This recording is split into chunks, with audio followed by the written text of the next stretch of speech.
তৎকালীন ডিএমপির সাবেক গোয়েন্দা শাখার প্রধান হারুন আর রশিদ। আসসালামু আলাইকুম। ভিডিওটা দেখলেন আপনারা, তো ভিডিওটা আরেকবার শুনুন।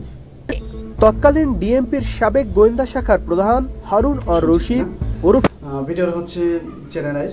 তো আমরা বিগত সময়ে দেখছি যে চ্যানেল আই মূলত সরকারের দালালি করছে। তারা মূলত জনগণের কোনো কিছু এরকমভাবে প্রচার করে নাই।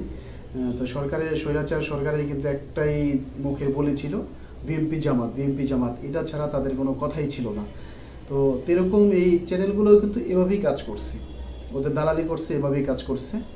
তবে ওদের সেই দালালি মনের ভিতরে যেই অনুভূতিগুলো এখনও হয়তো বা স্বৈরাচার চলে গেছে। তো স্বৈরাচার চলে গেল, স্বৈরাচারে কিছু পয়দা রেখে গেছে, এগুলো হচ্ছে সেই পয়দা। কারণ চ্যানেলাই কখনো জনগণের পক্ষ নিয়ে বা ন্যায়ের দিকে, সঠিক দিকে এরকম কোনো কিছু প্রচার করে নাই, সবসময় দালালি করছে।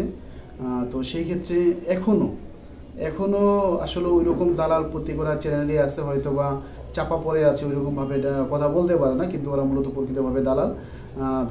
আমি ভিডিওটা আরেকবার দেখাচ্ছি আসলে ওর বয়সটা কি। ও এই সময় আইসাও মানে ওর ভাই মুখটা বলালে কি ওর মনের ভিত্তি যেটা সেটাই তো বের হবে, তাই না? তো সেরকমই আমি একবার দেখাই। তৎকালীন ডিএমপির সাবেক গোয়েন্দা শাখার প্রধান হারুন আর রশিদ